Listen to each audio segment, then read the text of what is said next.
para mim é um prazer poder apresentar o Gilberto. Hoje a gente vai ter um evento diferente, porque a gente vai ter um evento misto, né? A gente vai falar de câncer de próstata, falar de sequências de tratamento, modalidades de tratamento, que eu acho que é um tema de interesse de todos, e também de câncer de rim, onde a gente vai estar abordando alguns aspectos práticos de tratamento na doença de primeira linha. Então, para não atrasar muito, queria convidar o Gilberto e agradecer mais uma vez a vocês. Obrigado, Daniel. Eu preciso do passador de slides também. Obrigado. A sala é pequenininha, vamos torcer para o microfone não ter muita microfone e muito barulho. Ajustou? Perfeito. Obrigado. Boa noite a todos. Como o Daniel mencionou, eu já dei palestra e morei através do mundo, mas tem uma coisa que é universal. Tirando o pessoal que está participando do evento, essas primeiras fileiras estão sempre vazias. Então, foi por isso que a gente criou esse hábito de caminhar, para depois chegar e perguntar para o pessoal que está se escondendo nas fileiras de trás. Brincadeira. A ideia hoje é a gente fazer 2 palestras relativamente rápidas, e o pessoal da câmera me detesta, porque eu caminho dos 2 lados do palco também.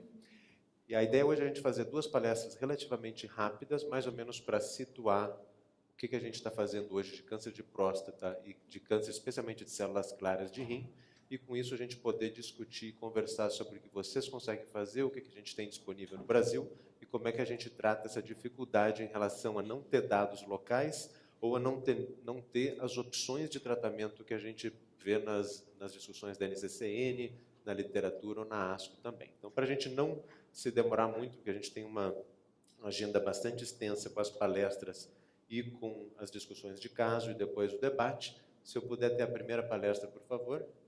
Obrigado. Esse é o campus da Universidade de Miami. A minha salinha, na verdade, é aqui. Esse é o nosso prédio de pesquisa clínica, que é onde eu passo toda a minha parte administrativa. O centro de câncer, na verdade, é esse. É um centro que já tem mais ou menos 40 anos na Universidade de Miami, na cidade de Miami, no centro.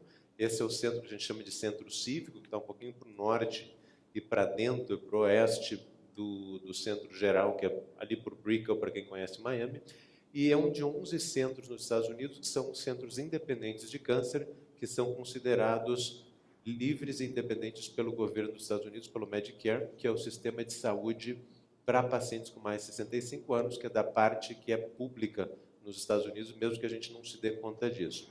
E por que esses 11 centros, que também incluem o Memorial, o Dana-Farber, o MD Anderson, o Ohio State, entre outros, a grande diferença é essa disponibilidade de equipes multidisciplinares e tratamento subespecializado, acoplada à disponibilidade de pesquisa clínica, especialmente estudos de fase mais inicial, fase 1 e fase 2, que com isso, nos estudos que foram feitos de desfecho para esses 11 centros, nesses 11 centros a gente vê uma sobrevida em 5 anos melhor, na média mais ou menos 10% de sobrevida global em 5 anos, número absoluto, não relativo, em comparação a outros centros acadêmicos que não têm o seu centro de câncer independente, individualizado, fora da estrutura da universidade, e melhor ainda quando comparado com hospitais da comunidade. Então, esses 11 centros estabelecem muitas das rotinas, é diferente daqueles centros que vocês conhecem como a NCCN, porque a NCCN também inclui centros que estão dentro de universidades e hospitais e não são independentes. Esses são 11 centros independentes do ponto de vista de administração, que têm a sua própria autonomia e, por isso, podem fazer as coisas à sua maneira. Isso é suficiente, a gente vem fazendo não só esse evento, mas outras colaborações, e quem quiser conhecer em pessoa, passar alguns dias com a gente, é só me mandar um e-mail e a gente conversa. A primeira palestra é câncer de rim, e eu gosto, essas são os meus potenciais conflitos de interesse. Hoje eu não tenho nenhum conflito de interesse financeiro pessoal, tenho verbas de pesquisa com alguns órgãos do governo dos Estados Unidos e indústria farmacêutica, mas já não, do ponto de vista pessoal, não tenho nenhum conflito de interesse direto. Passou. E eu sempre gosto de começar essa palestra mencionando um caso que eu vi há mais ou menos 10 anos, quando a gente estava começando a ter disponibilidade de sunitinib. A gente viu um senhor de mais ou menos 52 anos que internou direto na CTI com falta de ar e um número grande de infiltrados e nódulos pulmonares que foram biopsiados e se confirmaram células claras, um câncer de rim, com metástases pulmonares, levando a hipoxemia e a esse paciente a ser entubado. Obviamente, alguns anos antes, quando a gente não tinha nenhuma opção fora de interleucina, interferon ou alguns tratamentos de bioimunoquimioterapia que a gente usava no passado, a gente realmente teria dito que isso era o que dava para fazer, tratamento de suporte. Nesse momento, o sunitinib já estava disponível, esse paciente recebeu o sunitinib, e é daquelas raras situações que a gente tem um paciente intubado, que você, por sorte, obviamente não todos os pacientes têm uma resposta tão boa, ele conseguiu ser extubado e viveu mais 2 anos e meio depois desse episódio. Então isso, antes do advento de inibidores de tirosina quinase, a gente realmente não tinha praticamente opções para os pacientes, fora o uso da interleucina, que a gente vai conversar um pouquinho também. Aqui eu mostro para vocês os vários tipos de cânceres de rim que a gente tem. Células claras é mais ou menos 75%, seguido de papilar, que é mais ou menos 15%. A gente praticamente vai conversar só sobre células claras hoje. Vai poder deixar na discussão, se vocês quiserem conversar um pouquinho sobre outros subtipos, mas principalmente o que a gente vai mostrar tem a ver com células claras. Isso não é porque a gente não tenha entendido ou melhorado o nosso entendimento em relação aos outros subtipos. A gente já sabe subtipos, alterações moleculares que a gente vê nos outros subtipos também, mas isso ainda não se traduziu a tratamentos específicos, com algumas raras exceções, como em papilar o uso de bloqueio do MET com cabozantinib, por exemplo, que vem sendo desenvolvido agora. A incidência de câncer de rim vem aumentando, o uso de tabaco é talvez o principal fator de risco, mas a gente continua vendo, é um câncer que realmente a gente pode levar alguns pacientes à cura, pacientes com estágio 1 a 3, mas pacientes com estágio 4 a gente ainda não tem algo que possa curar esses pacientes, mas a sobrevida vem aumentando paulatinamente. Eu vou mostrar algum desses gráficos enquanto a gente for avançando. Algo muito interessante que a gente vem vendo, e é o que levou ao desenvolvimento dos vários inibidores de tirosina quinase que a gente tem hoje, é essa descoberta do fator de von Hippel-Lindau e o seu papel na biologia molecular e na patogênese do câncer de células claras renais. Quando a gente tem uma mutação, e fica mais fácil de ver aqui nesse, quando a gente tem uma mutação do VHL, a gente vai ter mais RIF, que é o fator induzido pela hipoxemia, e isso é o que vai levar a célula tumoral a secretar mais VEGF, o fator de crescimento epitélio vascular, ou outros fatores como o fator de crescimento relacionado à plaqueta e o fator de crescimento relacionado aos fibroblastos, que vão, por sua vez, estimular essa célula cancerosa de uma maneira parácrina a continuar crescendo. E é através da inibição desses mecanismos que a maioria das drogas que a gente usa hoje funciona. Então, por exemplo, a gente olhando as duas principais, pazopanib e sunitinib, bloqueiam tanto o PDGFR como o VEGFR, então os receptores desses fatores de crescimento. A axitinib tem o mesmo mecanismo, bevacizumab vai bloquear o fator que está circulando solúvel, lenvatinib, que é uma droga nova aprovada nos Estados Unidos, bloqueia tanto o VEGFR como o receptor do fator de crescimento de fibroblastos, e cabozantinib tem ainda o CMET, como eu mencionei rapidamente, e o AXL. Além dessas drogas que são inibidores de tirosina quinase relacionados à angiogênese, a gente tem mais duas classes de medicamentos que a gente usa. A gente tem os inibidores de mTOR, everolimus e tensirolimos, que vão trabalhar, obviamente, na enzima mTOR, que está na rota metabólica de segunda mensagem, chegando dos receptores de superfície até o núcleo celular. E, mais recentemente, a gente também tem o uso de imunoterapia com o nivolumab, que é um inibidor de anti-PD1, que faz aquele bloqueio de um mecanismo de resistência ao sistema imunológico que muitas células tumorais, não somente de rim, mas também de rim, vão gerar, que é a maneira que eles escapam desse surveillance, desse mecanismo de controle de câncer que o nosso sistema imunológico tem. Então, esse slide resume esses mecanismos de ação. E o câncer de rim é interessante também, porque é um modelo extremamente importante para a gente entender evolução clonal e heterogeneidade de tumores. Esse é um estudo, na verdade é um diagrama que nos mostra o resumo de um estudo, que nossos tumores de rim, mesmo primário e sem dúvidas metástases, a gente tem um tronco comum, que na maioria das vezes vai ser alterações do VHL, mas depois disso a gente acaba tendo galhos menores, que vão ter alterações diferentes quando a gente compara uma parte do tumor com outras, e isso acontece também nas metástases. Clinicamente, esse é um fenômeno que a gente já via. Existem pacientes, por exemplo, que a gente tinha lesões que respondiam a algum tratamento e outras lesões que não respondiam, e isso é um fenômeno que agora a gente explica por essas alterações e por essa evolução clonal. Esse é o estadiamento. Para o oncologista clínico, a gente praticamente trabalha só na parte do estádio 4. Realmente a gente vem tentando, e eu vou mostrar e discutir um pouco dos dados que a gente tem para tratamento adjuvante, que infelizmente não está estabelecido ainda, a gente continua pesquisando. E a gente vai conversar principalmente pacientes com estágio 4, com metástases. Obviamente, pacientes com metástases ainda existe um papel para nefrectomia, a gente pode discutir isso mais tarde na nossa conversa, mas eu vou focar nos tratamentos sistêmicos, inibidores de tirosina quinase em primeira linha principalmente, para a gente não passar muito tempo. E essa é a nossa linha do tempo. A gente começou lá nos anos 90, usando interleucina 2. Eu fiz a minha residência na Universidade de Miami também, e nós éramos um dos centros que participou dos estudos de intergrupos nos Estados Unidos, e tínhamos muitos pacientes que internavam para fazer interleucina 2 para melanoma e para câncer de células renais. Era daquelas situações que os pacientes, praticamente todos, tinham hipotensão, sintomas bastante complexos, parecendo sepse ou CIRS, e que a gente aprende a manejar, e obviamente há mais de 15 anos eu não prescrevo o uso de interleucina 2. Acredito que no Brasil ninguém tem usado. 2 centros. Eu conheço um deles em São Paulo. E o AC Camargo continua. Nos Estados Unidos, alguns centros ainda usam, mas a grande maioria, praticamente 100% de quem trabalha na comunidade e 95% a 98% dos centros acadêmicos não usam mais interleucina 2 fora de pesquisa clínica.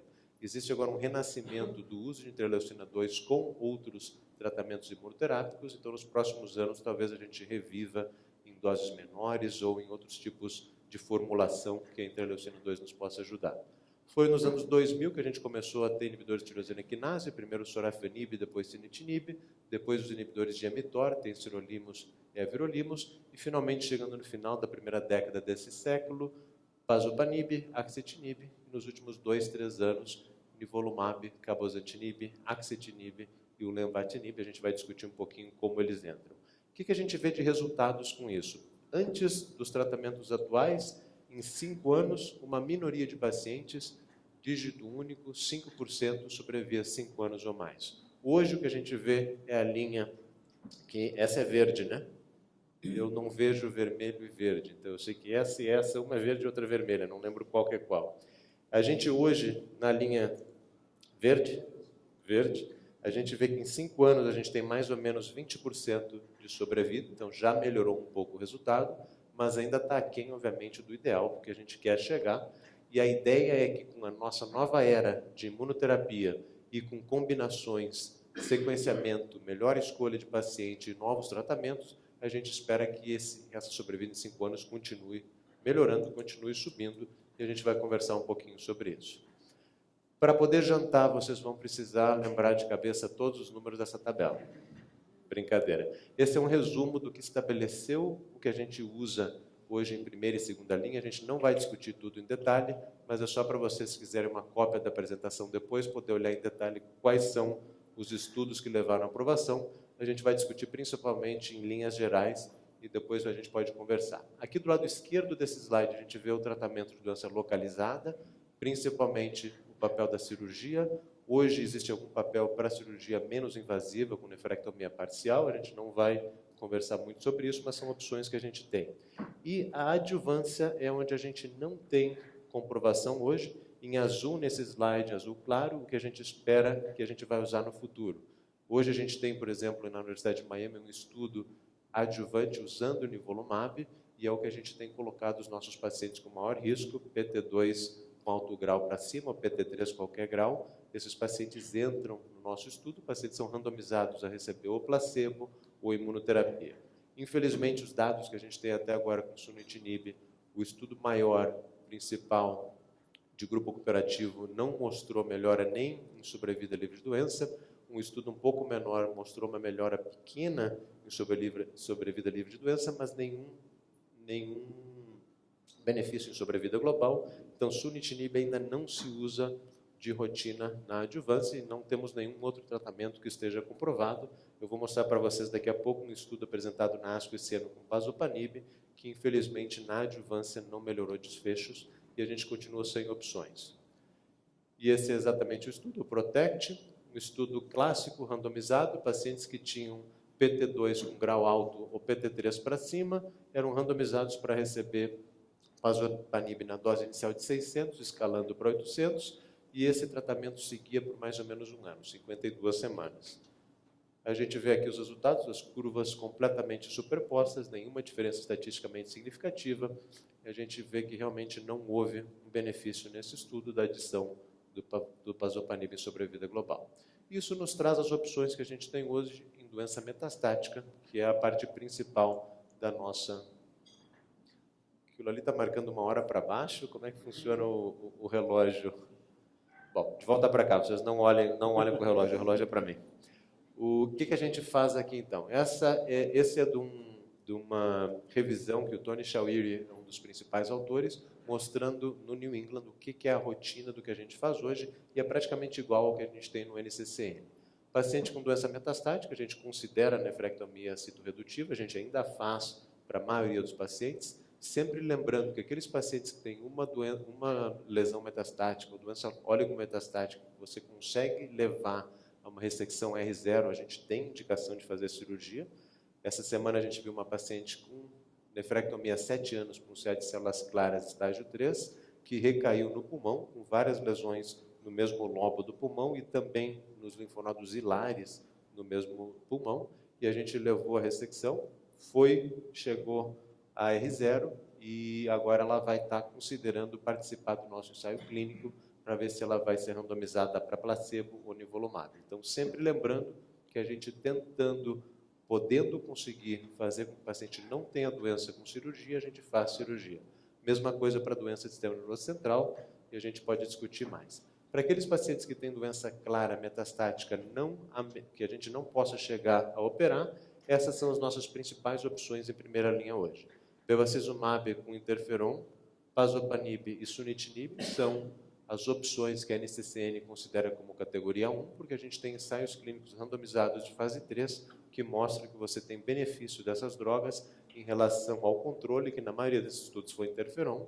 Interleucina 2 continua porque alguns centros ainda usam. Tensirolimos é uma opção pelo estudo de fase 3, que já tem mais ou menos uma década, mostrando que para pacientes com risco ruim, você melhora a sobrevida global, mas não é uma opção que se usa muito. A grande maioria dos centros vai usar pazopanib e sunitinib. A minha opção, a minha escolha pessoal em geral é pazopanib, pelo aspecto de efeitos secundários que a gente tem. Vamos discutir isso em alguns slides mais adiante. Mas alguns centros e alguns colegas meus usam sunitinib ou porque é o que está disponível no sistema de saúde que você está trabalhando, ou porque você é o que está mais acostumado, e a gente pode discutir pacientes que usam um ou outro. Pacientes que progridem em primeira linha, agora a gente tem várias opções. A que a gente mais usa na Universidade de Miami é nivolumab. A grande ideia é tentar usar um mecanismo de ação diferente do que a gente usou em primeira linha, mas obviamente cabozantinib também é categoria 1 e pode ser usado, a gente não tem no Brasil hoje. Axitinib é uma opção e lenvatinib com everolimo é outra opção também. A combinação tem um pouco mais de efeitos secundários, então a gente tende a deixar o everolimus para a terceira linha. E sorafenib a gente já praticamente não usa. Sorafenib só se usa em situações, por exemplo, na Índia, onde o sorafenib existe genérico e é muito mais barato que as outras opções. Então, sorafenib hoje a gente praticamente não usa, mas é uma opção onde a gente tem dificuldade de acesso e onde o sorafenib é a única droga que existe. Por que a gente faz isso? Vamos mostrar, então, os resultados. Esse é o resumo de interleucina. Aqui na figura 4, a gente vê o que acontece para todo o grupo de pacientes tratados com interleucina 2. Esse é o estudo do Fischer, publicado em 2000, mostrando que em 5 anos a gente tem um pouquinho menos de 20% de sobrevida global quando a gente olha todos os pacientes. Aqueles pacientes que têm qualquer resposta, que é a figura 3 no canto superior direito de vocês, a gente vê que chega a 40% de sobrevida global em 5 anos. E no gráfico aqui que a gente olha os respondedores completos, a gente chega a mais ou menos 60% de sobrevida a longo prazo. Aqueles pacientes que chegam a ter resposta têm uma duração média de resposta de mais ou menos 20 meses, um pouquinho menos. Então, esse era o benefício da interleucina. Aqueles poucos pacientes que respondiam, em especial aqueles poucos dígito único que respondiam com uma resposta completa, esses pacientes têm praticamente cura da doença. E essa era a grande razão pela qual a gente usava.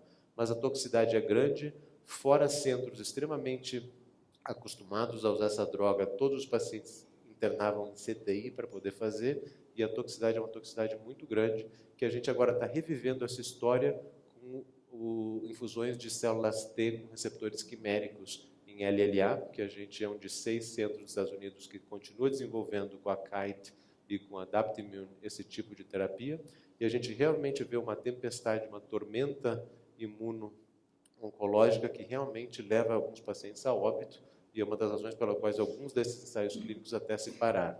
A gente espera que isso venha a ser usado em câncer de rim no futuro, mas tem muito chão pela frente até a gente chegar lá. Foi esse estudo do sunitinib que estabeleceu o sunitinib como a opção, uma das opções principais de primeira linha, mostrando que a gente tem uma sobrevida de progressão muito melhor com o inibidor de tirosina quinase do que com o interferon alfa, uma razão de chance de 0,4, querendo dizer que os pacientes têm 60% menos de chance de progredir quando eles usam o sunitinib. Pazopanib foi comparado diretamente, e depois nos casos a gente vai ter um estudo de escolha do paciente e com qualidade de sintomas que a gente vai conversar na discussão, mas o principal aqui em relação à sobrevida livre de progressão, os resultados são equivalentes. E o que a gente vê de diferente é a toxicidade. Com sunitinib a gente vê um pouco mais de fadiga, um pouco mais de mucosite e síndrome mãos-pés, e com pazopanib a gente vê um pouco mais de aumento de transaminases, e essas são as alterações principais que a gente vê com essas duas drogas. Pacientes, quando testados, tendem a preferir pazopanib a sunitinib, pelo menos em um estudo, e a gente pode discutir isso em mais detalhe. Sempre lembrando que é importante a gente considerar quais são os efeitos adversos típicos de cada uma dessas modalidades. A gente agora já está acostumado a tratar pacientes que têm complicações de inibidores de tirosina quinase, com hipertensão, com eventos vasculares e outras alterações. E lembrando que a gente sempre precisa explicar para os pacientes que uma porcentagem pequena de pacientes em imunoterapia tem efeitos graves, que a gente precisa aprender a manejar também com esteroides quando for necessário. Essa é uma meta-análise que a gente fez de comparação indireta em 2014, comparando as opções que tinham sido aprovadas em primeira linha naquele momento, que eram bevacizumab com interferon, sunitinib ou pazopanib. E como a gente tinha estudos que tinham interferon como controle ou sunitinib como controle, a gente podia comparar indiretamente com essas novas técnicas estatísticas quais eram as opções que tinham melhores resultados em relação à sobrevida global e outros desfechos. Esses são os estudos iniciais que a gente tinha naquele momento, e essa é a comparação. Então, deixa eu mostrar para vocês o que é o principal aqui. Aqui são resultados em relação à sobrevida global, cada um desses é um estudo específico, e aqui é a estimativa combinada deles. Então, nesse quadrado em particular, a gente vê bevacizumab mais interferon versus interferon, mostrando que bevacizumab mais interferon tem uma sobrevida global melhor que interferon sozinho. Mesma coisa a gente vê aqui, por exemplo, com pazopanib, é só um estudo, então esse estudo mostra a diferença estatisticamente significativa, e o que fica realmente mais interessante são as comparações indiretas entre sunitinib e peva com interferon, pazo com beva interferon e pazo versus sunitinib, e aqui a gente vê que em sobrevida global a gente não tem nenhuma diferença estatisticamente significativa entre essas três opções. A gente termina escolhendo entre essas três opções em relação aos efeitos colaterais. A combinação de beva com interferon tem mais toxicidade que as duas outras opções, e eu pelo menos pessoalmente, tendo a preferir pazopanib. Quando a gente olha a sobrevida livre de progressão, não vê nenhuma diferença, e na comparação pazopanib versus sunitinib, não controlada, pazopanib pareceu ter uma resposta um pouquinho maior, mas quando ajustado pelo método estatístico, não houve nenhuma diferença estatisticamente significativa, então a gente concluiu que essas três opções são equivalentes em relação ao benefício clínico, e em relação à toxicidade, a gente conversou de algumas dessas diferenças.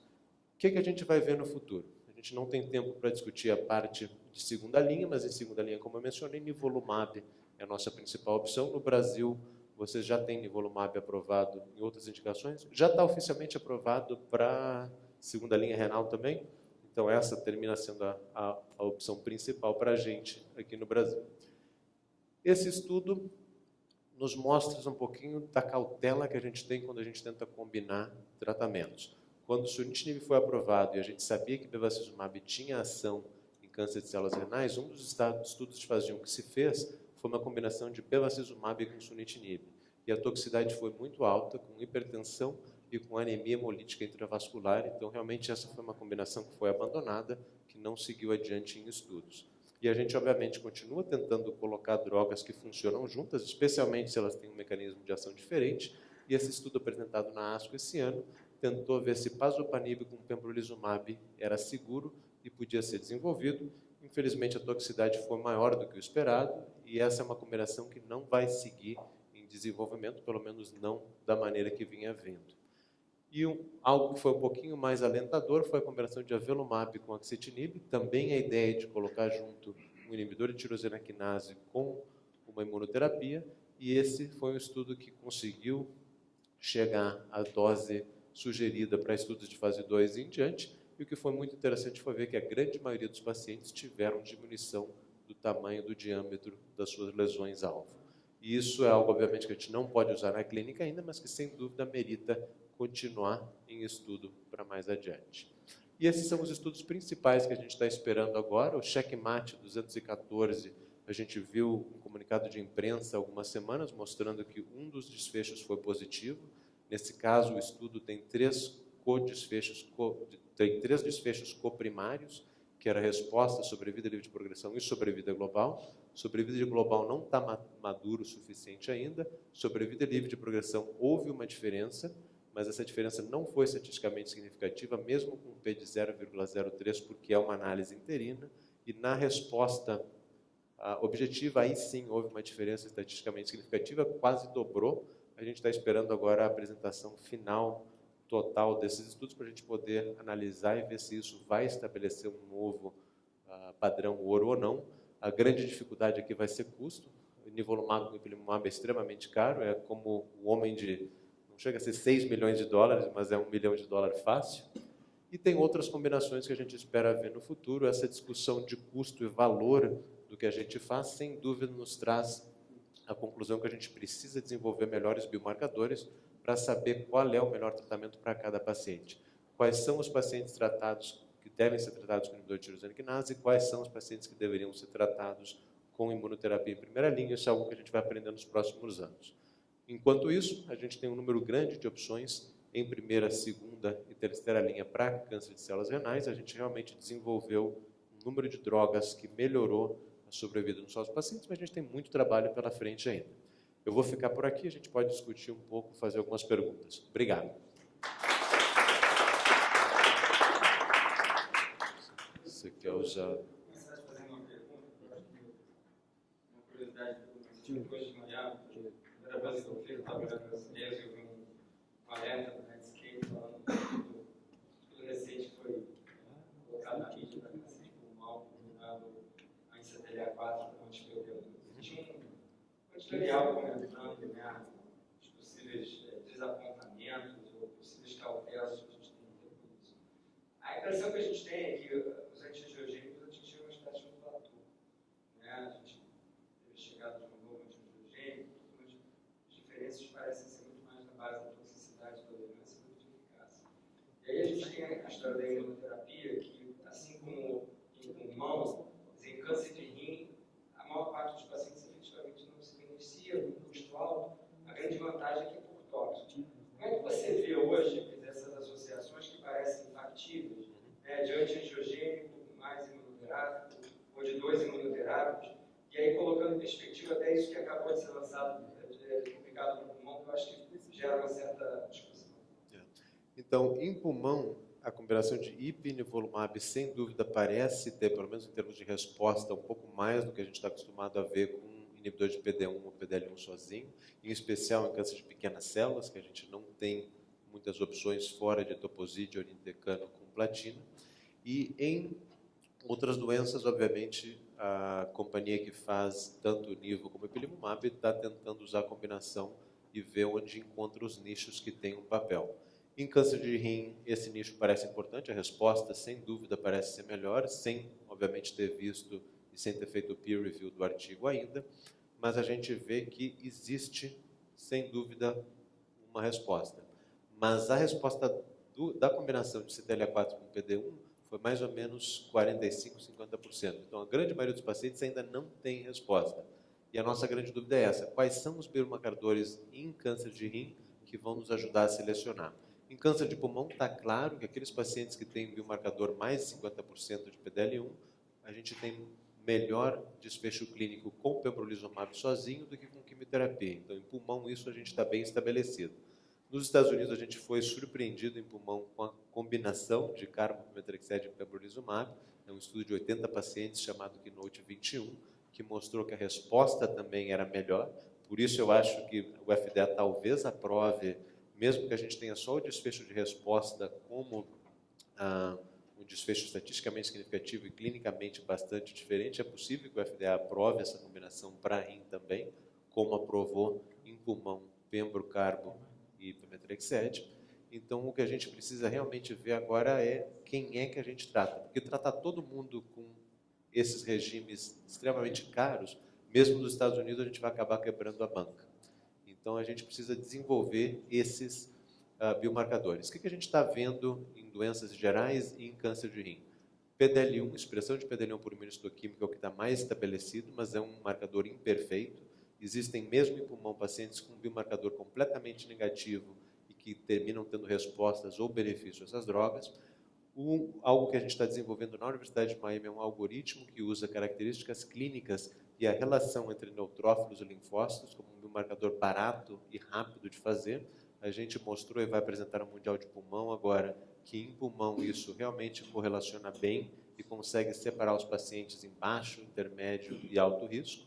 E em rim a gente está revisando isso agora e não parece ter esse mesmo potencial de discriminação que a gente tinha. Então, para rim hoje a gente realmente não tem um biomarcador desenvolvido e aprovado clinicamente e a gente tem que voltar à prancheta e continuar estudando. Tem uma história interessante, né? Quando o Sutent foi aprovado pela linha e a gente não tinha nutriente no mercado, havia uma ideia de que a intermitência do Sutent seria de alguma maneira biologicamente favorável. Exato. A gente sabia que tinha alguns pacientes que tinham regrow, né? Tinham aquele flare de piora, aquelas 2 semanas. Uma repopulação no intervalo, mas havia uma ideia de que esse descanso ele promoveria um tempo maior para que a doença ficasse, que o estroma do tumor ficasse resistente aos antiangiogênicos. Quando a gente vê a gente ainda hoje fala de sequenciamento, porque a gente não conseguiu combinar. Talvez agora a gente consiga combinar, porque as drogas elas não têm perfil de toxicidade que se sobrepõe uma ao outro. Correto. Você acredita que uma das opções, por exemplo, seria a alternância de agentes? Você acha que esse é um caminho? Do ponto de vista biológico? Eu acho que sim. Agora, a grande dúvida é, você alterna quando progride ou você alterna já agendado? Então, sim, agendamento, digamos, pré-agendado. Que é algo que a gente estudou muito, por exemplo, em câncer de cólon, tentando fazer FOLFOX alguns ciclos, depois FOLFIRI e continuar alternando.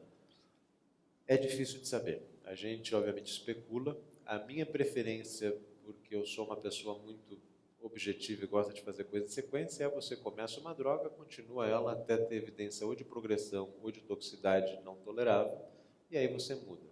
Então, quando a gente não tinha opções, algumas vezes pacientes que tinham progressão pequena, a gente continuava as mesmas drogas. Agora, com mais opções, a gente consegue alternar. Mas, por exemplo, alguém que tem uma progressão pequena, não sintomática, você tem a condição de continuar a mesma droga um pouco mais. Isso não seria um problema grave. Acho que tem um dado que pode trazer até mais confusão para a gente no futuro, que na ASCO desse ano foi apresentado naqueles prêmios antes da plenária, inclusive falando da possível hiperexpressão de PDL1 naqueles pacientes previamente expostos a interferon. Isso poderia mudar a nossa primeira linha de novo, começar a optar pela primeira vez na vida com interferon. Esse é um excelente ponto que a gente está tentando entender. Então, tudo que a gente conversa agora sobre PD1, PDL1, CTLA4, a gente tem 30 anos de aprendizado com interferon, interleucina e vacinas que a gente realmente não jogou fora, mas está tentando adaptar e colocar em contexto. E a gente sabe, sem dúvida, que quando a gente tem aquela interação entre a célula apresentadora de antígeno e o linfócito T que está imaduro e vai ser selecionado e vai ser ativado, interferon, interleucina 2 tem um papel também, e também tem um papel exatamente naquele mecanismo da célula tumoral de tentar evadir o sistema imunológico, que é a expressão de PDL1. A gente tem algumas células tumorais que já têm PDL1 constitutivamente ativado desde o começo, e a gente tem células que vão ativar como uma maneira de tentar evadir a ação do sistema imunológico. E o interferon é um das citocinas que realmente intermedia esse tipo de ação. Então, a gente não sabe, mas é realmente interessante e é uma alternativa que se pode fazer. Uma dose baixa de interferon, não pelo efeito que vai ter, mas como uma maneira de tentar sensibilizar, expressar, para você ter essa resposta. Em pulmão, a gente já andou um pouquinho mais e a gente consegue ver isso também, que você tem fenótipos diferentes de células tumorais, células que realmente estão infiltrando o tumor, que expressam PDL1, que não expressam. Então, a história é muito mais complexa do que só testar PDL1 ou algum neoantígeno. Então, a gente tem muito para aprender ainda. De repente, o CalGB e o Alvoren, que preconizam o bevacizumab como interferon na primeira linha, os dois corroborariam essa resposta imune de segunda linha. Faria um sentido biológico extremamente interessante. Sem dúvida. Mas já está praticamente abandonado. E existe algum tipo de papel biológico da antiangiogênese também na modulação da resposta imunológica. Então, essa é outra área que a gente precisa aprender. Pode ser. Indo para uma parte prática, dois pontos talvez que gerem um pouquinho de dúvidas, às vezes, à beira de consultório. Um é a questão da adjuvância, né, que você não teve, obviamente, tempo para abordar, mas acho que vale a pena a gente só tocar no assunto. A gente teve agora na ASCO a apresentação de estudos de adjuvância de pasopramida. A gente já tinha alguns estudos negativos, tinha um estudo considerado, entre aspas, positivo, mas não convincente. Ao mesmo tempo, a gente tem hoje uma leva de estudos agora com imunoterapia em adjuvância. Entendendo a negatividade dos estudos anteriores, a baixa eficácia da imunoterapia em segunda linha, e a falta de biomarcadores. Quer dizer, você acha que esses estudos eles foram desenhados de maneira correta? Você acha que eles têm chance de terem algum resultado interessante ou você acha que isso provavelmente realmente é jogar a moeda para cima e ver se dá cara ou coroa. A ideia é boa, a gente sabe que existe atividade em doença refratária, em doença metastática, então a gente tenta trazer isso para um estágio mais precoce. Às vezes funciona, muitas vezes não funciona. Exemplo clássico, câncer de colo, bevacizumab. Melhora a sobrevida global em doença estágio 4, especialmente doença não ressecável, e quando a gente traz para a adjuvância não tem benefício nenhum sobre vida global. Então, por melhor que seja o nosso planejamento, e às vezes a gente não planeja direito, a gente só tenta usar o que a gente tem disponível, a gente nem sempre vê esse benefício. Exatamente. E a grande dificuldade em relação aos inibidores de tirosina quinase é essa atividade que eles têm, que muito mais diminui o crescimento do tumor, que realmente causa resposta ou resposta completa. Então, tecnicamente, a gente imagina que quimioterapia adjuvante ajuda a curar alguns pacientes, porque com doença micrometastática você leve a eliminação ou diminuir esse clone para uma célula e a gente espera que o sistema imunológico cuide disso. Com essas drogas, especialmente inibidores de tirosina quinase, não só em câncer renal, mas também em doenças como pulmão, EGFR mutado ou ALK translocado, a gente não vê esse tipo de resposta que realmente elimina a doença. Você muito mais parece que faz aquela célula ficar mais desligada e não proliferar tanto, e obviamente quando você para a droga, você volta a ter o crescimento. A grande exceção é a hormonioterapia em mama, que realmente não é, digamos assim, bactericida, tumoricida, é mais tumoristática, mas realmente melhora a sobrevida global e ajuda a curar mais pacientes. Então, existem exceções em ambos os lados. Alguém quer fazer uma pergunta? Algo que a gente fazia antes, só para não esquecer, que era uma pergunta muito comum e que agora ninguém mais faz, é aumentar a dose de tirosina quinase na progressão. A gente tem estudos feitos na Europa que sugerem que se você aumenta a dose do sunitinib ou de outros inibidores de tirosina quinase, você realmente leva a maior resposta. Era extremamente interessante quando a gente não tinha tantas opções, agora com mais opções é algo que a gente não faz muito. Na verdade, o dado mais concreto é o dado do axitinib, do Brian Rini, mas eu acho que, por acaso, eu estava conversando com o pessoal da empresa do axitinib e eles estavam comentando que isso quase não existe no mercado brasileiro. Quase ninguém realmente, efetivamente, aumenta a dose do remédio, apesar disso estar até na bula do medicamento.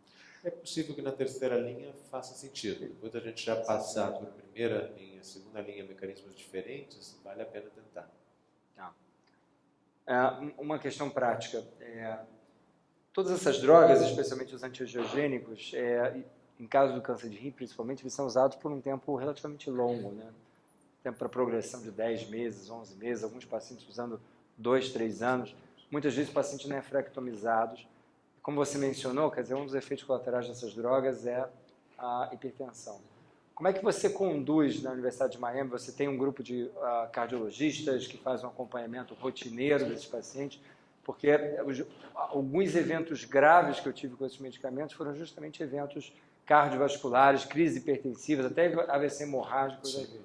Como é que você maneja isso lá? Você obrigatoriamente pede ao paciente para fazer um acompanhamento paralelo ou fica caso a caso? Depende muito caso a caso do seguro do paciente. Os pacientes que estão completamente inseridos no nosso sistema, a gente sempre vê o paciente de novo uma semana depois, não necessariamente um oncologista, mas uma nurse practitioner, e com isso você consegue ver e revisar se o paciente já tem algum tipo de hipertensão ou não. A maioria acontece nas primeiras semanas, vários meses depois é difícil, mas às vezes acontece, e a gente tem a nossa equipe de cardio-oncologia que acompanha aqueles pacientes que desenvolvem pressão alta. Então a gente não encaminha todo mundo, mas aqueles pacientes que no screening, no acompanhamento com o oncologista ou com a enfermeira, ou em casa, a gente também pede para os pacientes comprarem maquininha e testar algumas vezes por semana, e nos comunicar para a gente se tem alguma alteração. E aí se tem, se a gente está confortável, o paciente não está usando nenhuma droga, às vezes a gente mesmo começa o primeiro antihipertensivo e encaminha para a cardio-oncologia. Pacientes que já estão em 2 ou 3 drogas para pressão alta, aí a gente já encaminha desde o começo. Então depende muito do que a gente está vendo. Alguém que já tem a doença cardiovascular, que a gente está preocupado que tem um segundo infarto, a gente já encaminha desde o começo também. Eu acho que é importante você salientar isso, porque o que eu vejo na prática, geralmente as pessoas têm essa ideia, por não ser quimioterapia, por ser oral, e às vezes pedem para o paciente, volta daqui um mês, volta daqui a 2 meses.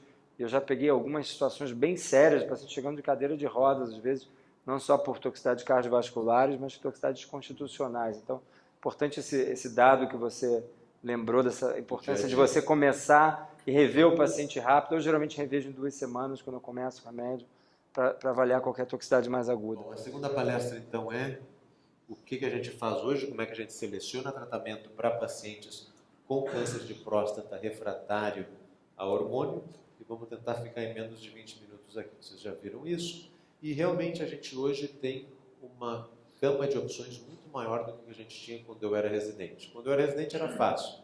A gente usava tratamento hormonal, gozerelina ou castração. No SUS a gente ainda às vezes fazia castração.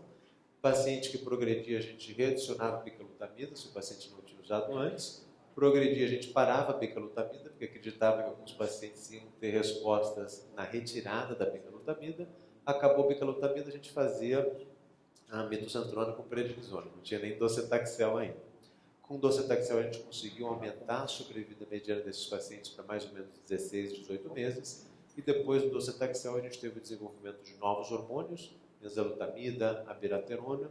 Nos Estados Unidos, em vários centros se usa Provenge, que é o Cipolocel, que é um tratamento também imunológico, mas que no meu ponto de vista ainda está tentando ver onde que realmente vai encaixar bem. A maioria dos colegas que usa prefere para aqueles pacientes que têm doença de pouco volume, que provavelmente vão ter uma sobrevida relativamente boa, então eu não vejo um benefício tão grande com isso.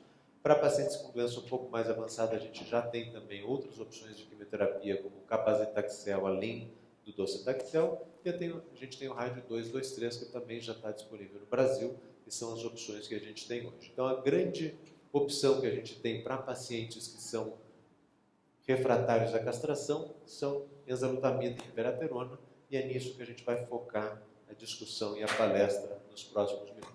Se a gente somar todos os benefícios medianos de sobrevida global com essas opções que a gente tem hoje, a gente parece adicionar pelo menos 2 anos a sobrevida mediana dos nossos pacientes. Obviamente isso é uma maneira ilustrativa, não quer dizer que isso realmente seja o desfecho dos pacientes hoje, mas a gente sem dúvida passou já daqueles 18 meses que via com pacientes que só recebiam docetaxel, e quanto mais exposição aos tratamentos disponíveis, essa é a mensagem mais importante, os pacientes têm que ser expostos aos tratamentos disponíveis para chegar ao benefício máximo possível em sobrevida global com as opções que a gente tem.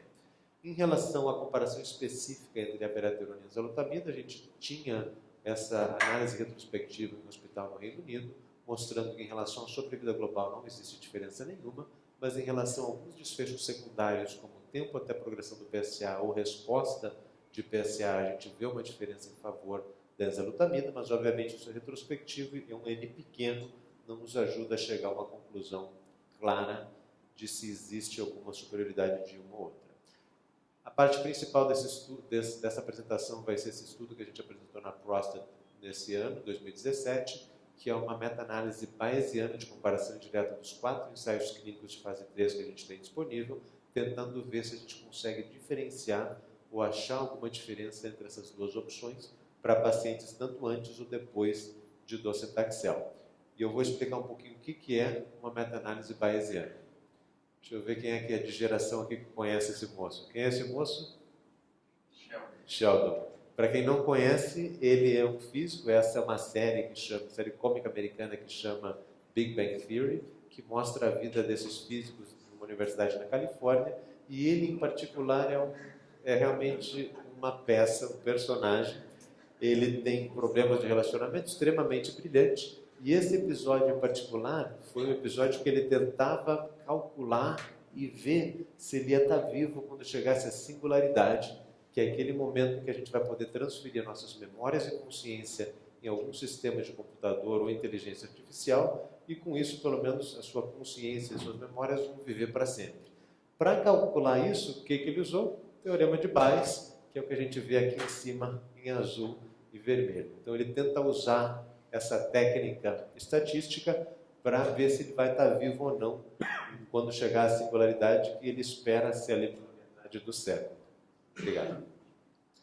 Então, esse é o teorema em si. Ele mostra para a gente qual é a probabilidade a posteriori de beta relacionado a A, usando a probabilidade de A relacionado a B, a probabilidade de B e a probabilidade de A. Fácil, simples, a gente olha e entende perfeitamente, né?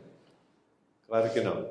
Depois eu vou pedir para o Daniel mostrar o exemplo que ele usou na outra palestra, porque é muito bom, mas o exemplo que eu uso é um exemplo simples. Se a gente tiver alguém que está apresentando na clínica com sintomas, por exemplo, como o nariz correndo ou febre, qual é a probabilidade desse paciente ter um resfriado ou ter influenza?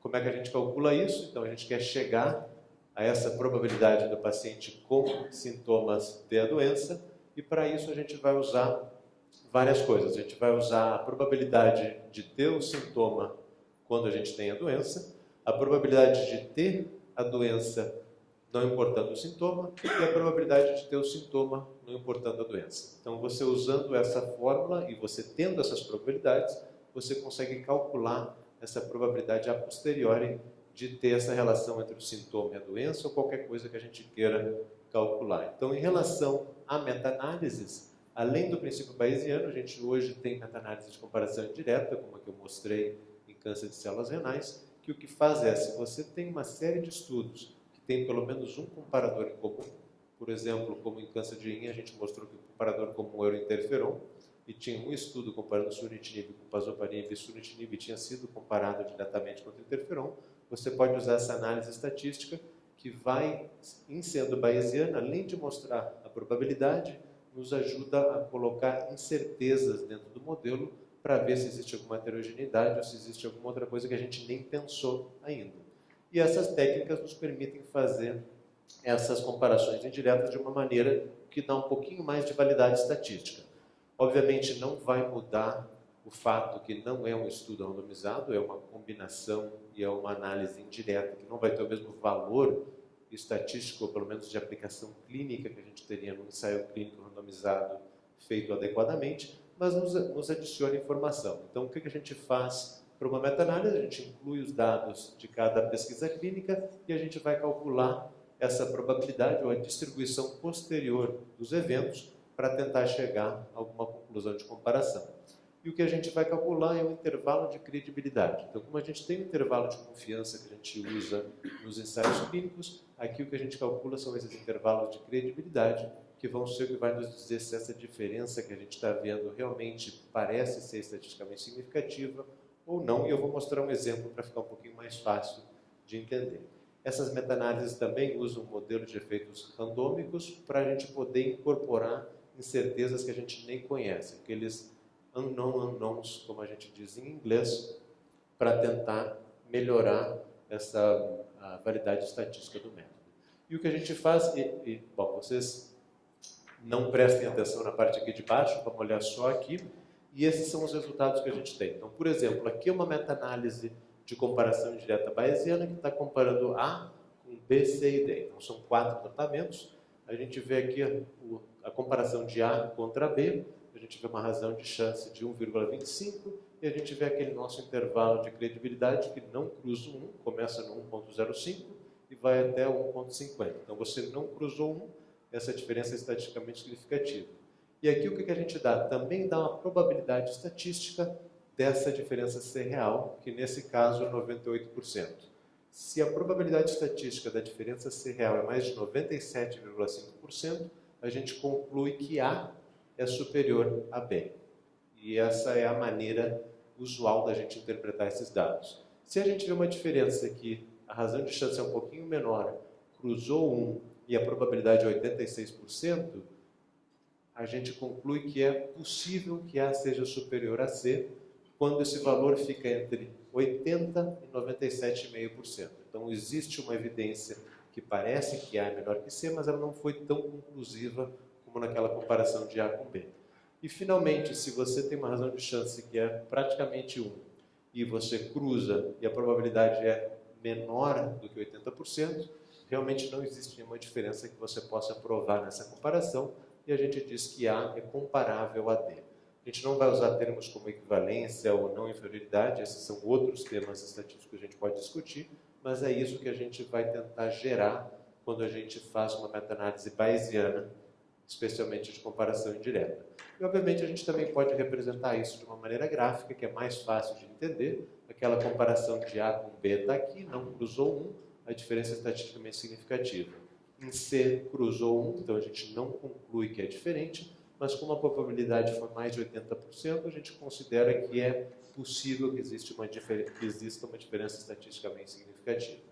E o outro conceito, o outro gráfico que a gente gera são essas áreas sob a curva, que o que está mostrando é qual é a probabilidade de cada uma dessas opções ser a melhor opção comparada com as outras. Então, o que a gente vê aqui para o tratamento A?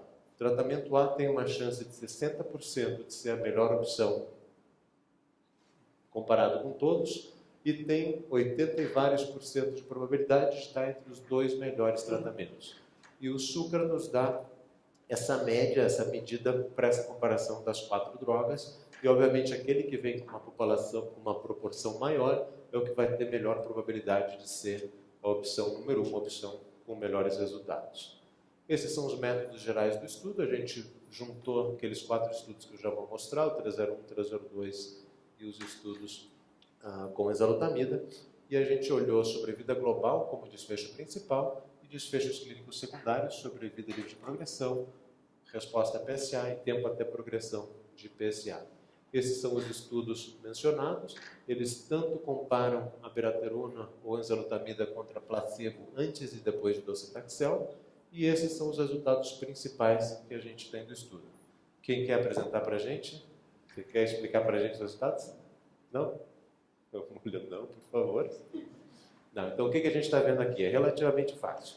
Sobrevida global. Razão de chance está aqui, 0,91, e o intervalo cruzou 1. Mesma coisa na comparação aqui embaixo, mostrando que a gente realmente não tem nenhuma diferença estatisticamente significativa em relação à sobrevida global, comparando a enzalutamida com a biraterona, que é o desfecho principal do estudo. Estudo negativo, não existe diferença do desfecho principal. Mas, em desfechos secundários, como tempo até a progressão de PSA, progressão radiológica ou resposta ao PSA, existiu uma diferença estatisticamente significativa, que é o que a gente vê aqui, com razão de chance de 0,6, 0,37, e para a resposta, uma razão de chance de 6. E o que a gente vê que mostra que essa diferença é estatisticamente significativa? A gente vê que o intervalo de credibilidade não cruzou 1, e aquela probabilidade final realmente está próxima de 100%. Então, isso conclui, nessa comparação indireta, que você não tem melhores resultados com ENZA em relação à sobrevida global, mas em desfechos secundários parece existir um pouco de benefício da droga. Aqui, de maneira gráfica, sobrevida global, desculpa, a gente não colocou a barra no 1, está aqui, mostrando que a gente cruza os dois. Então, tanto antes de docetaxel como depois de docetaxel, não existe uma diferença estatisticamente significativa na sobrevida global. Em sobrevida livre de progressão radiológica, a gente vê uma diferença estatisticamente significativa. Desculpa, o gráfico acabou colocando um mais para o lado, a gente vê que não cruza, as barras não cruzam um. E mesma coisa em resposta de PSA e progressão do PSA. Efeitos secundários, a gente não viu nada diferente do que a gente estaria esperando pelos mecanismos de ações diferentes e os efeitos colaterais diferentes que a gente vê. E, obviamente, como qualquer comparação indireta, a natureza dessa comparação ser indireta diminui a validade estatística e o que a gente pode fazer para aplicar isso na clínica, e isso poderia ter sido aumentado se a gente tivesse dados individuais de cada paciente, que a gente não tinha nessa meta-análise, então é uma meta-análise de menor valor estatístico. Quais são os pontos fortes? O método bayesiano, ele consegue olhar e incluir essas incertezas que a gente tem e heterogeneidade entre os estudos, e esses estudos foram bem conduzidos com populações relativamente parecidas e com desfechos bem estabelecidos e que são desfechos que eram os mesmos.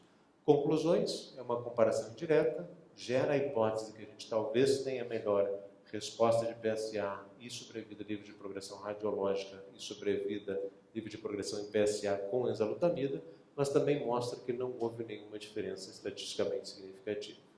O que a gente viu na ASCO que pode corroborar ou ir contra esses resultados? Primeiro, um estudo extremamente interessante, para mim foi um dos mais interessantes, que foi o uso de abiraterona sem prednisona.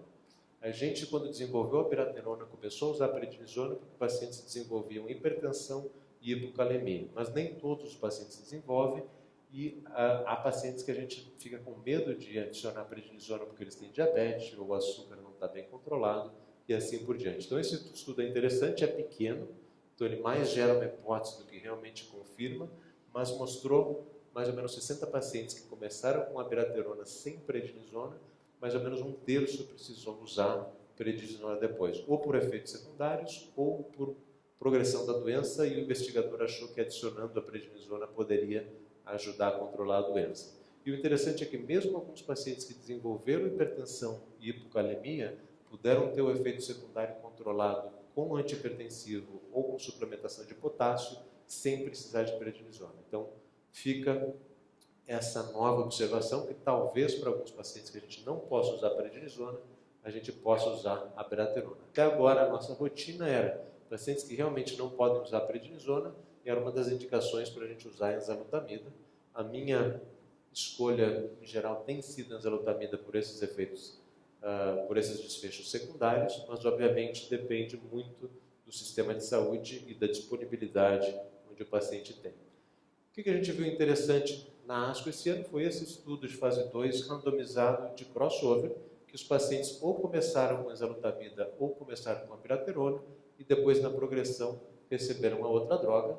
O objetivo primário era resposta e tempo até progressão de PSA com as duas opções, e os resultados principais em relação à progressão não houve nenhuma diferença estatisticamente significativa, a razão de chance foi favorável à enzalutamida, mas a gente vê que as curvas realmente estão muito juntas, e o valor de P de 0,372 não chega nem perto de ser estatisticamente significativo.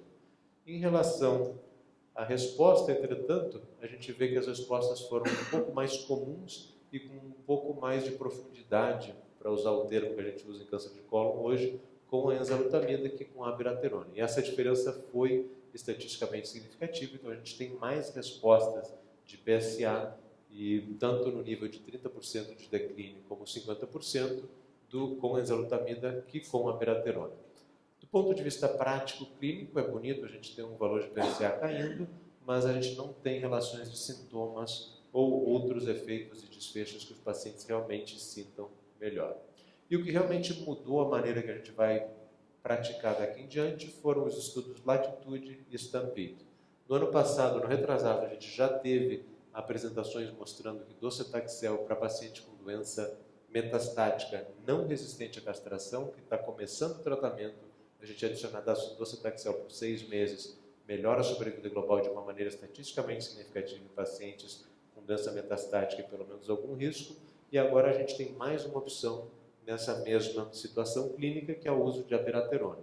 E esses 2 estudos vieram a confirmar, a gente pode discutir depois, Fernando, a mesma pergunta que você fez ontem.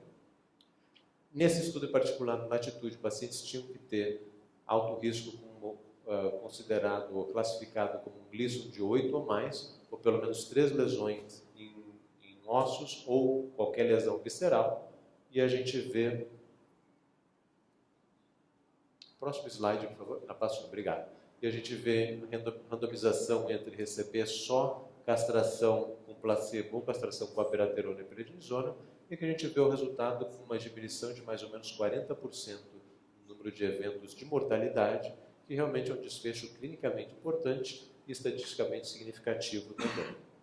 Esses dados foram corroborados pelo segundo estudo, que é o STAMPEDE, que tem critérios de inclusão um pouquinho diferentes, porque também incluía paciente com doença não metastática, e a gente chega nos resultados principais mostrando os mesmos 40% de diminuição na probabilidade de mortalidade. Então, isso, colocado junto a esses 2 estudos, mesmo com algumas dificuldades que a gente tem, por exemplo, como o Fernando comentou ontem, que é um número pequeno de pacientes recebendo tratamentos depois de participar do estudo, que pode ter alterado ou pode ter tido alguma influência sobre a vida global, isso realmente nos leva a um novo padrão, uma nova opção nessa situação clínica. A NCCN não teve tempo de mudar ainda, eles estão um pouquinho lentos esse ano, mas no UpToDate a gente já tem a opção de usar a abiraterona com prednisona para pacientes que estão começando o tratamento com castração, desde que tenham doença metastática ou doença não metastática de alto risco. Para a gente no Brasil, obviamente, isso demora ainda até ter ou uma aprovação extra ou entrar no rol. Então, por isso, a gente vai continuar tendo essas discussões do ponto de vista de doença resistente à castração. Temos as 2 opções. A minha preferência, pelo que eu mostrei hoje, vem sendo a enzalutamida, mas agora a prática vai ser usar a abiraterona numa situação um pouquinho antes, provavelmente intercalar com tratamento com quimioterapia em algum momento e depois usar a enzalutamida mais adiante. Isso seria uma discussão interessante para a gente ter agora. E eu fico por aqui.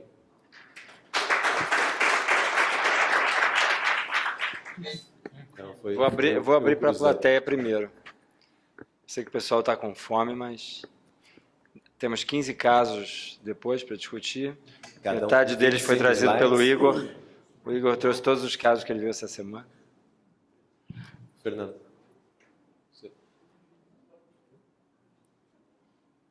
Gilberto, eu acho que esse estudo do Kinshi é um estudo interessante porque mostra diretamente uma comparação de enzalutamida e abiraterona no desfecho em termos de sobrevida e de progressão, favorecendo a enzalutamida. Porém, eu questiono o dado prático desse crossover. A gente sabe que a sequência abiraterona e enzalutamida, abiraterona, a segunda droga, a taxa de resposta acaba sendo taxa de resposta por PSA em 1/3 da taxa de resposta que a gente vê no cenário de primeira linha. Como é que você enxerga nesse sentido, num contexto inclusive até maior de biomarcadores, intercalar realmente a quimioterapia?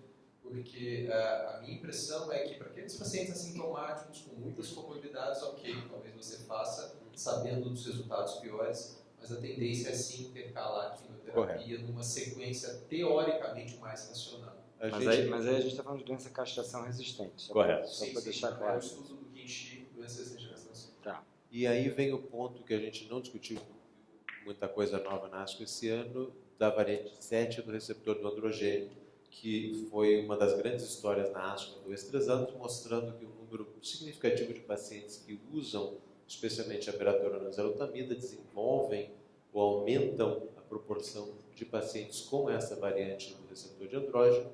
E esses pacientes em particular, como esse receptor é truncado e não tem a parte extracelular, eles não respondem tão bem a uma segunda linha ou com a abiraterona depois de enzalutamida ou vice-versa.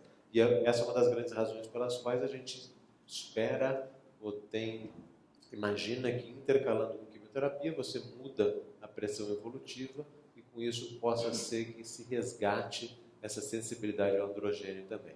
A gente não conversou, e não sei se vai ter tempo de falar de variedades agressivas de câncer de pulmão que tendem a ser mais insensível de próstata, desculpa. Esse é o ato falho. Acontece, toda vez.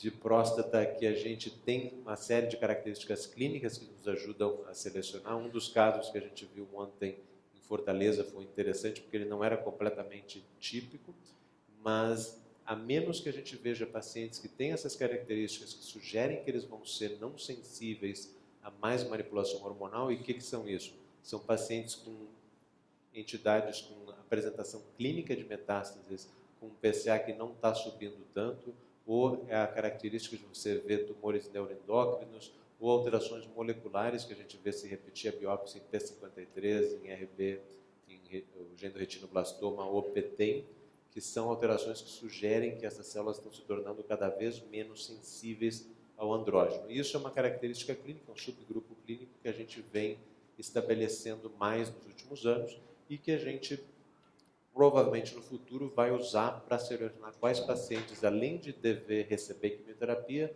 talvez mereçam receber quimioterapia com um agente como carboplatina adicionado a um taxano. Então esse é um subgrupo que, se a gente não tivesse subgrupo, vale a pena pensar em manipulação hormonal, mesmo tendo menos resposta, especialmente para pacientes que têm um performance status ruim ou que você acha que não vão tolerar quimioterapia. Mas se não, a gente prefere ficar lá. Voltando à tua pergunta, quer dizer, acho que o ponto que você tocou é justamente uma falta de respostas, principalmente prolongadas, quando se cruza agentes sequencialmente, AB, ENZA, ENZA e AB. A gente sabe que o tempo de benefício, quando ocorre, é muito curto, né? Então, a maioria das pessoas intercala a quimioterapia em vez de ficar dando um sequencialmente o outro. Mas, de qualquer maneira, no estudo do Kim-Chi, que é um estudo bastante interessante, você tinha a avaliação antes e depois do crossover, né? E mesmo assim há um benefício pequeno, mas existe um benefício principalmente de taxa de resposta de enzalutamida. O que me parece, acho que você comentou muito bem, né, Gilberto, que obviamente vai mudar muito essa discussão, é a chegada no caso da abiraterona, para uma situação bem mais precoce.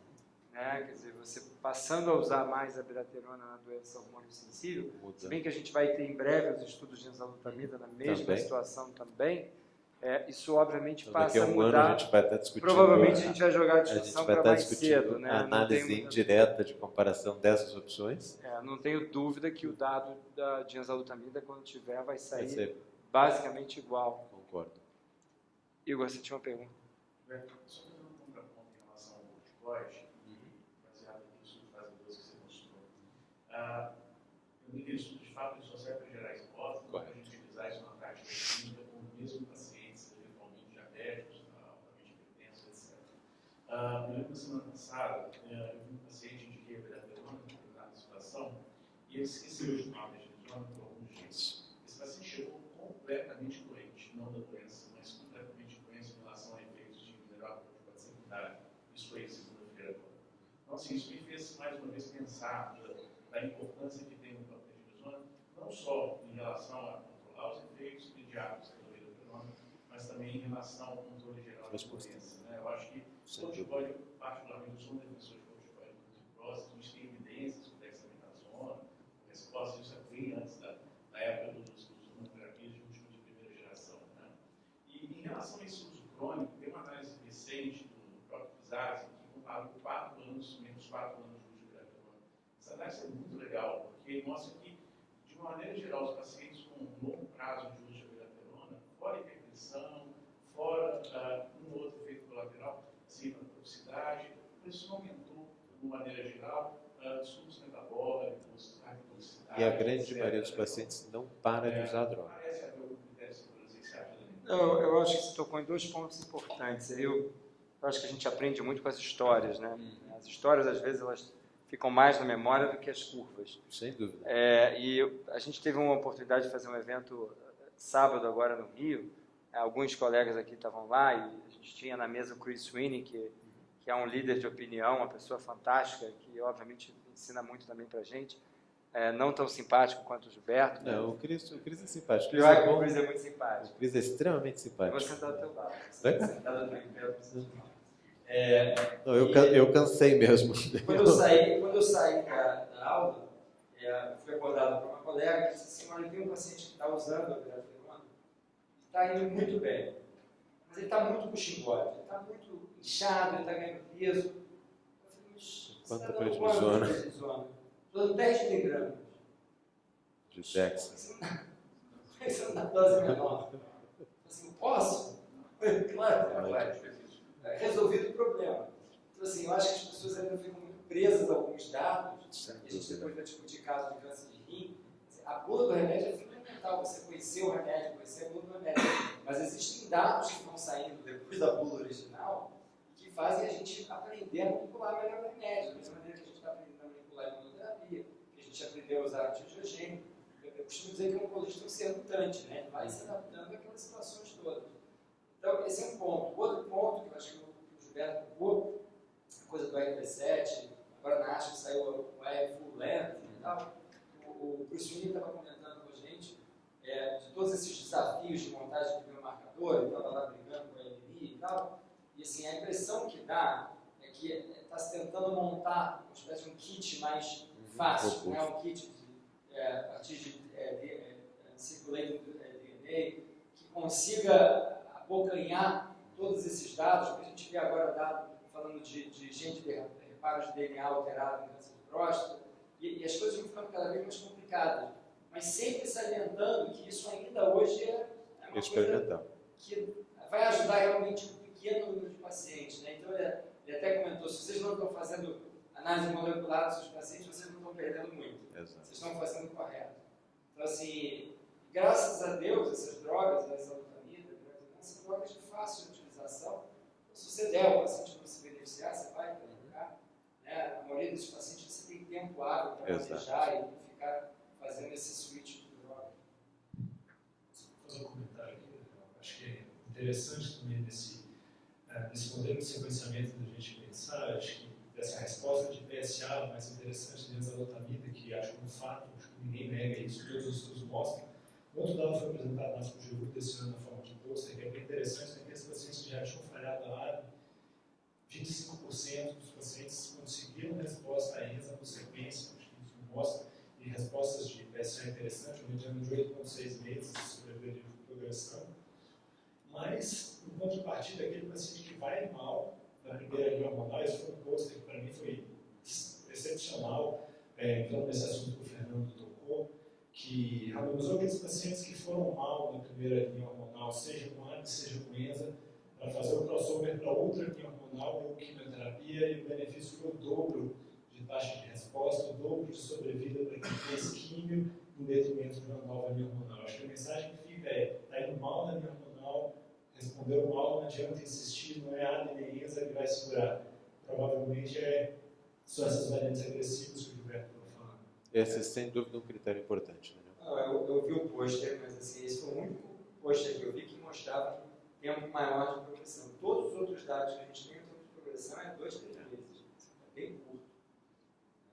Eu geralmente, não sei se o Gilberto tem prazo diferente, eu ouvi de vocês, está todo mundo meio mudo, mas exceto alguns, os outros. O lado de cá não está falando muito. Começar a entrar lá no meio. Faltou café, eu vou começar a Eu, particularmente, eu acho que eu nunca indiquei a ABENSA sequencial, seja ENSA, ABENSA, eu nunca indiquei. Só para paciente que não queria fazer químio de jeito nenhum. Que bateu o pé, não quer. Alguém indica, alguém costuma indicar?